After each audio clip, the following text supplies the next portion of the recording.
살아계신 하나님의 말씀 마태복음 20장 25절에서 28절까지 말씀입니다. 마태복음 20장 25절에서 28절입니다.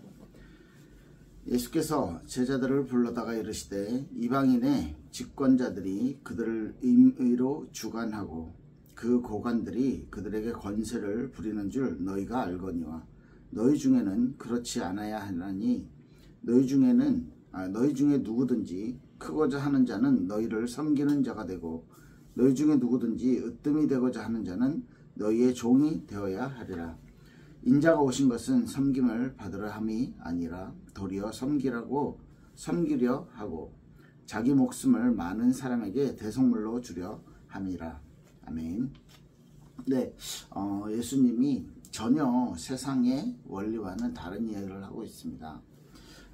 이런 말씀을 하시게 된 배경이 어디에 있냐면요, 앞에 20절부터 보면 세베대의 이렇게 부인이죠.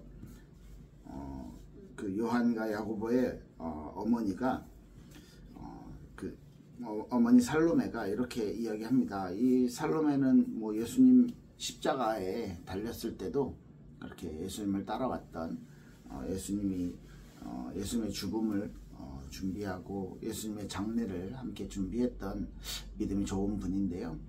이분이 돌연 갑자기 예수님을 따라다니다가 제자들 자기 아들 둘이 이렇게 예수님의 제자가 되어서 따라다니고 예수님의 말씀을 듣고 하다가 갑자기요 돌연 20절부터 쭉 보면 예수님이 무엇을 원하느냐 물어봤더니 하나님 나라에서 우리 아들 둘이 예수님의 우편 예수님의 좌편에 앉길 원합니다. 그러니까 이 하나님의 나라라는 개념을 천국에 갔을 때라고 이 살로메가 정확하게 이해를 했었던 건지 아니면 이 육신의 이 땅에 이루어지는 메시아의 땅 그런 그리스도가 예수님이 왕이 되는 그런 나라를 꿈꿨는지는 잘 모르겠습니다. 아마 우편 좌편에 앉아서 뭐 좌의정 우의정 뭐 이런 뭐라고 해야 됩니까? 아주 높은 관직에 앉게 해주세요 라는 부탁으로 봐서는 아마 육신적인 하나님의 나라를 꿈꿨는지도 모르겠어요. 그렇기 때문에 이런 부탁을 하죠. 그렇게 했을 때 예수님이 22절에 보면 이렇게 대답합니다. 너희는 너희가 구하는 것을 알지 못하는도다. 내가 마시려는 잔을 너희가 마실 수 있겠느냐? 이렇게 물어보시니까 그들이 너무 쉽게 할 수 있습니다 라고 대답했어요. 예수님이 너희가 무엇을 구하는지 알지 못하는도다 이렇게 이야기했다는 것은 하나님의 나라에 대해서 제대로 이해하지 못했구나 라는 대답으로 해석을 할 수 있겠죠. 그리고 너무 쉽게 그런 권세가 있고 그런 높은 자리라면 예수님이 말하는 대로 내가 그걸 마시겠습니다. 내가 그걸 하도록 노력하겠습니다 라는 대답을 쉽게 했어요. 그러니까 20장 23절에 이렇게 예수님이 말씀하시죠. 너희가 과연 내 잔을 마시려니와, 그러니까 예수님의 잔을 마신다는 거, 나중에 예수님의 겟세마네 동산의 기도를 기억하십니까? 할 수만 있다면 하나님 이 잔을 내게서 멀리 해달라고, 이게 내게 이르지 않게 해달라고, 그런데 내 뜻대로 마시고 아버지 뜻대로 하옵소서 라고 마지막 십자가에 돌아가시기 전날 기도했던 예수님의 기도 기억하시죠? 예, 그 예수님의 기도를 지금 이야기하는 것이죠. 너희가 내 잔을 마시려니와, 이 얘기는 너희가 사도로서 앞으로 고난받고 사도로서 앞으로 이 복음을 전하는 일에 나와 함께 할 것이다. 그리스도의 십자가에 동참하게 될 것이다. 그리스도의 십자가의 고난과 부활 가운데 동참하고, 그리고 예수님이 겪었던 고난과 박해와 이것들에 함께 하게 될 것이다 라는 말씀을 주시면서 이렇게 말합니다. 내 좌우편에 앉는 것은 내가 주는 것이 아니라 내 아버지께서 누구를 위하여 예비하셨는지 그들이 얻을 것이다. 좌편 우편에 앉는 거 중요하지 않다. 그건 하나님이 다 예비하셨다. 그런데 중요한 건 뭐냐면 내 잔을 함께 나누는 거. 이 복음에 참여된 일과 복음을 전하는 일과 이 복음을 받고 복음을 가진 사도로서 살아가는, 예수님의 제자로서 살아가는 것이 진짜 너희들이 해야 될 것이다. 이 얘기를 하시고, 그죠? 이런 일이 있으니까 옆에서 다른 제자들이 야고보와 요한 말고 다른 10명이 보고 얼마나 질투가 나겠어. 그죠? 아니 우리 엄마는 왜 이런 부탁을 안 해? 이런 마음을 가질 수도 있고. 그래서 24절 보니까 그 두 형제에 대하여 분이 여기거늘, 그렇게 그 상황이 생기고 예수님이 말씀하신 거예요. 25절부터 제자들을 불러서 야 너네 이방인의 집권자들, 이방인의 왕들은 그들을 임의로 주관하고 그 고관들이 그들에게 권세를 부리는 줄 너희가 알거냐. 무슨 말입니까? 이방인들은 세상의 원리대로 자기 백성들, 자기 밑에 사람들을 이렇게 통치하고 살아간다. 임의로 주관한다는 말은 다른 말로 말하면 자기 맘대로 마구 이렇게 폭력적으로, 내지는 내가 권력을 갖고 있기 때문에 이 권력을 휘두르는 그런 의미입니다. 이 사람들을 세상의 원리대로 약육강식이죠. 강한 자가 약한 자들 잡아먹는 거예요. 통치하고 다스리고 그들은 내가 시키는 대로 해야만 하는 거예요. 그런 횡포를 부리면서 자기들의 권력을 맛보고 그 자기들의 권력을 사용하고 있는데, 26절에 너희 중에는 그렇지 않아야 하나니 너희 중에 누구든지 크고자 하는 자는 너희를 섬기는 자가 되고, 너희 중에 누구든지 으뜸이 되고자 하는 자는 너희의 종이 되어야 하리라. 이건요 세상의 원리와 완전 반대된 얘기예요. 아니 내가 제일 높은 사람이 되고 싶은데 반대로 크고자 하는 자는 너희를 섬기는 자가 되고, 또 너희 중에 누구든지 으뜸이 되고자 하는 자는 너희의 종이 되어야 할 것이다. 이게 말이 안 되는 거죠. 그런데 예수님이 말씀하시는 이 원리는 영적인 원리고 예수님이 직접 우리에게 보여주셨던 원리라는 것이죠. 인자가 28절에 인자가 온 것은 섬김을 받으려 함이 아니라 도리어 섬기려 하고 자기를 위하여 많은 사람의 대속물로 주려 함이니, 예수님이 이 땅에 오셨다는 것 자체가 이 섬김이, 최고의 섬김이 시작된 것이고요. 예수님께서 곧 십자가를 지실 것인데 이 십자가를 지시는 그것은 모든 진짜 내가 가진, 이제 하나님이 우리 인간에게 줄 수 있는 최선의 것을 허락하신 것이잖아요. 그래서 예수님은 우리에게 분명한 이 섬김, 자기 목숨을 많은 사람의 대속물로 주려 함이라 라고 우리에게 목숨을 주시기 위해서 이 땅에 오셨고, 그것 때문에 하나님께서 우리에게 허락하신 그 구원의 모든 일들을 예수님이 이 땅에서 완성하셨다는 말씀이죠. 자, 그렇다면 이 오늘 형제 사랑에 대해서 지난주에 말씀드렸었는데, 우리 함께 걸어가야 될 길이라고, 교회가 함께 걸어가야 될 길이라고 말씀드렸는데, 그 형제 사랑을 실천하는 방법으로서의 섬김입니다. 섬기는 삶, 저와 여러분들이 서로를 더 낮게 여기고, 나보다 더 낮게 여기고 서로 섬기는 것에 대한 부분을 함께 나누면 좋을 것 같습니다. 우리가 그리스도의 사랑을 받고 하나님의 어떤 구원의 축복들을 받은 하나님의 자녀가 되었습니다. 지난주에 말씀드렸듯이 우리를 이제는 그리스도의 몸의 지체로 불러주셨어요. 저와 여러분들이 한 교회로 교회 공동체로 모이게 된 것이죠. 그리고 저와 여러분들을 하나님의 가족이라고 권속으로 불러주셨다고 했습니다. 그리고 저와 여러분들은 이제는 하나님의 성전이라고 말씀드렸죠. 이렇게요, 하나님의 은혜를 받은, 하나님의 사랑을 받은, 하나님의 구원받은 백성들이 이제는 함께 공동체를 이루고 교회라는 공동체를 통해 하나님은 이 세상의 말세 시대에 하나님이 하실 일을 이루어 가십니다. 그게 하나님의 원리였어요.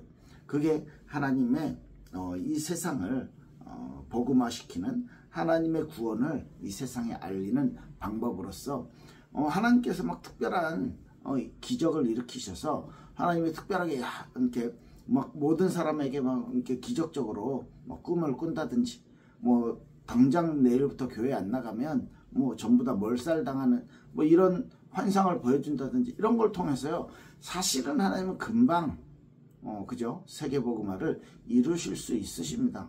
아주 기적적인 방법으로. 그런데 하나님 그렇게 하시지 않는 이유는 우리에게, 교회에게, 하나님의 공동체에게, 하나님의 사랑을 받은 자에게 그 일을 맡기시면서 이 단어를 잘 기억하셔야 돼요. 자발성을 가지고, 스스로의 의지를 가지고 하나님의 위대하신 것, 하나님이 나를 사랑하신 것을 깨닫고 그 사랑을 내가 발견하고, 내 능력으로 발견하는 거 아닙니다. 은혜로 주어진 것을 내가 그 은혜를 받았을 때 그 하나님의 은혜를 기억하고, 그죠? 이 표현이 훨씬 정확하죠? 하나님의 은혜를 발견하고 하나님의 은혜를 기억하고 그 하나님의 은혜에 대한 나의 어떤 반응으로서의 믿음, 신앙 고백, 찬양, 예배, 그리고 감사, 이것을 하나님은 원하신다는 거예요. 아담에게부터 그것을 원하셨고요. 실제로 아담이 놓쳤던 부분은, 실제로 아담이 나에게 주어진 에덴 동산이라는 모든 축복, 그것이 주어졌는데도 더 많은 것을 갖기 원했어요. 일주일 내내 그죠? 안식일을 거룩히 지켜야만 하는데 그 일주일 내내 내가 주인 되고 내가 갖고 싶어 했던 거죠. 그래서 하나님처럼 된다는 거. 내가 일주일에 한 번 안식일에 하나님에게 안식을, 창조 이후에 안식을 선포하셨는데 그 안식에 하나님을 예배하고 나의 주인 되신 그 하나님에 대한 고백, 그것조차도 안 하려고 했다는 거죠. 그때 하나님께 드리는 영광을 나의 것으로 만들고 싶어 했던 거죠. 아담이. 저 여러분들에게 주셨던 이 의지, 우리의 의지로, 우리의 자발성으로 하나님을 찾고 하나님을 바라보고 하나님께 영광 돌리는 것이요, 우리의 신앙에 있어서의 하나님께서 우리에게 원하시는 것입니다. 자, 그러면 우리가 그 사랑을 받고 이제는 공동체 안에서 어떤 삶을 살아가야 하는가는 지난주부터 몇 주 동안 계속 이야기했잖아요. 하나님을 사랑하는 자는 이웃을 사랑할 수밖에 없다. 그것을 통해서 지난주에 말씀드렸던 것은 우리가 구원받은 것을 알게 될 것이다.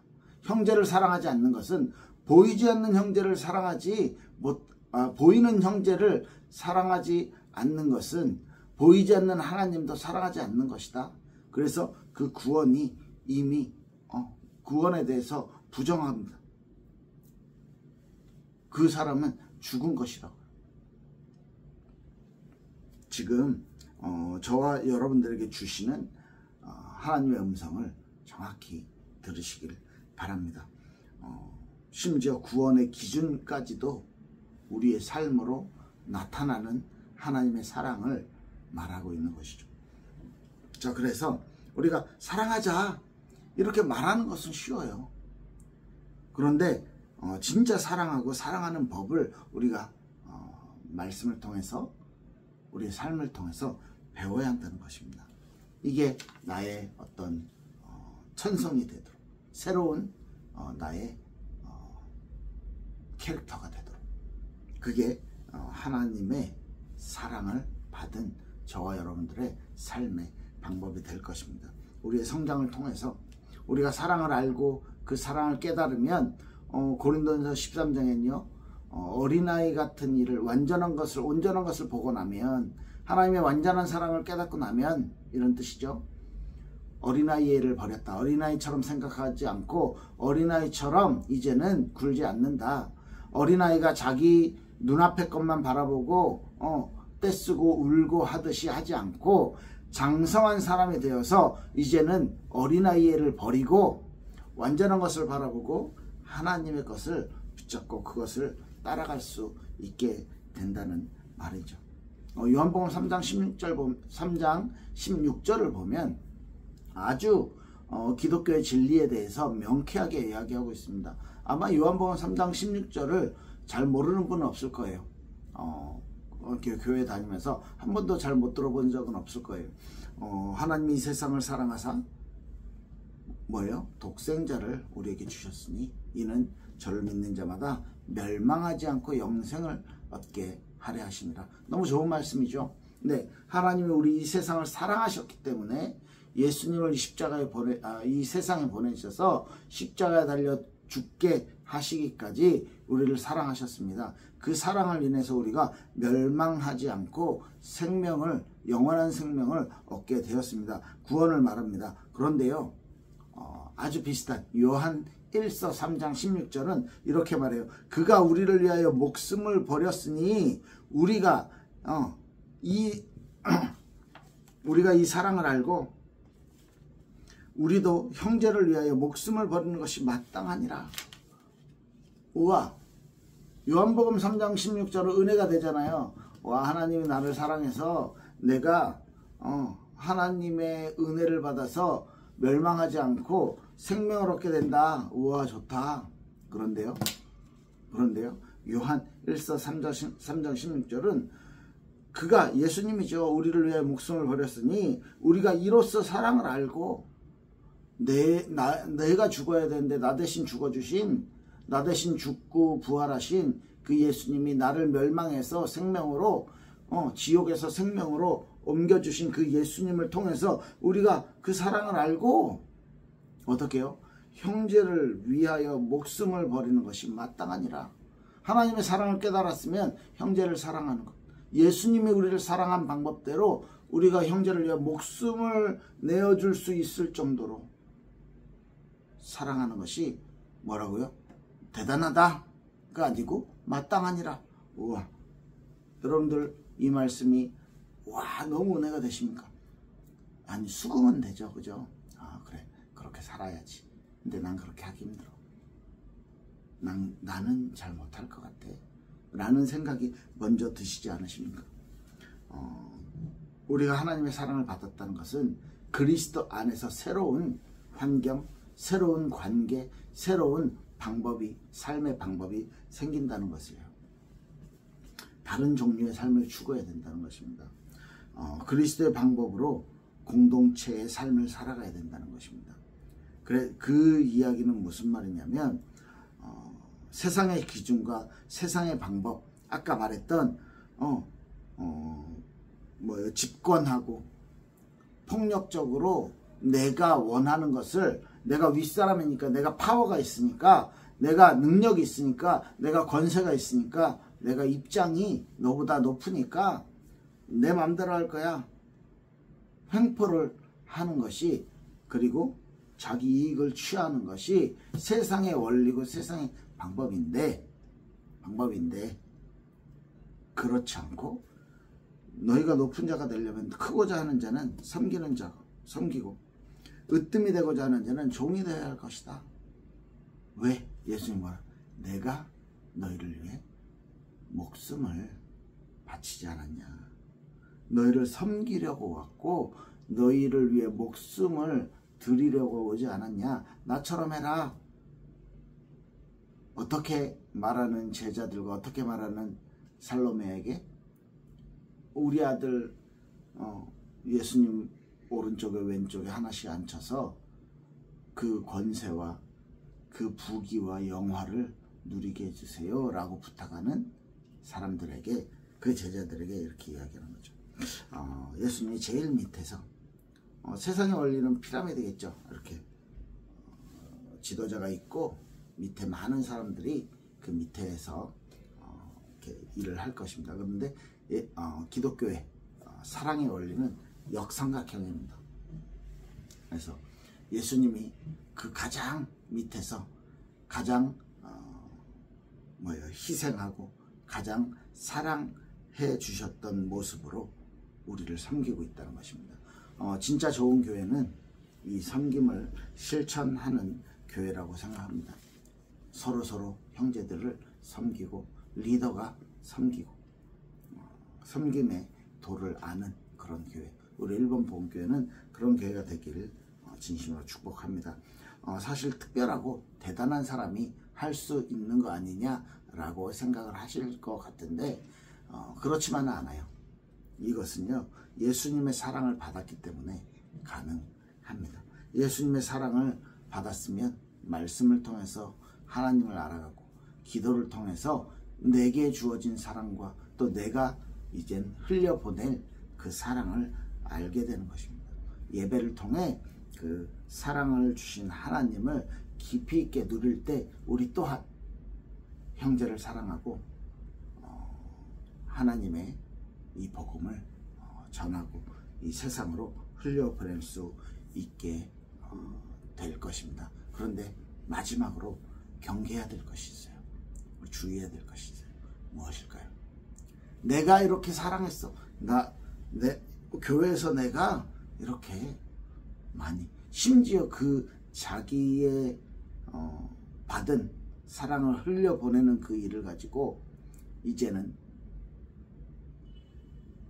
나의 어떤 만족을 채우고 그것이 나의 자랑이 된다면 그것 또한 섬김의 자세가 아니겠죠. 우리에게 주어진 은혜가 지금 요한일서 3장 18절 19절을 제가 읽어드리고 마치겠는데요. 정말로 이 말씀대로 우리가 따라가면 참 좋을 것 같아요. 자녀들아, 우리가 말과 혀로만 사랑하지 말고 행함과 진실함으로 하자. 이로써 우리가 진리에 속한 줄 알고 또 우리의 마음을 주 앞에서 굳세게 하리니. 말로만 하지 말고 혀로만 사랑한다 많잖아요. 그런데 정말로 우리의 삶으로 우리의 행함과 진실함으로 해나갈 때 하나님이 우리에게 은혜 주신 것을 우리가 깨닫고 알게 되고 진리에 속한 줄 알고 주 앞에서 마음을 굳세게 할 수 있을 것입니다. 하나님 앞에 당당하게 된다는 얘기겠죠. 기도하겠습니다. 살아계신 하나님, 감사를 드립니다. 우리에게 주신 하나님의 사랑을 가득 품고 전하는, 가득 품고 형제를 사랑하는 것으로 그 사랑을 행함으로 또 진실함으로 주변에 나타낼 수 있도록 축복하여 주시옵소서. 우리의 마음과 우리의 생각을 지켜 주시옵소서. 감사드리며 예수 그리스도 이름으로 기도했습니다. 아멘. 감사합니다.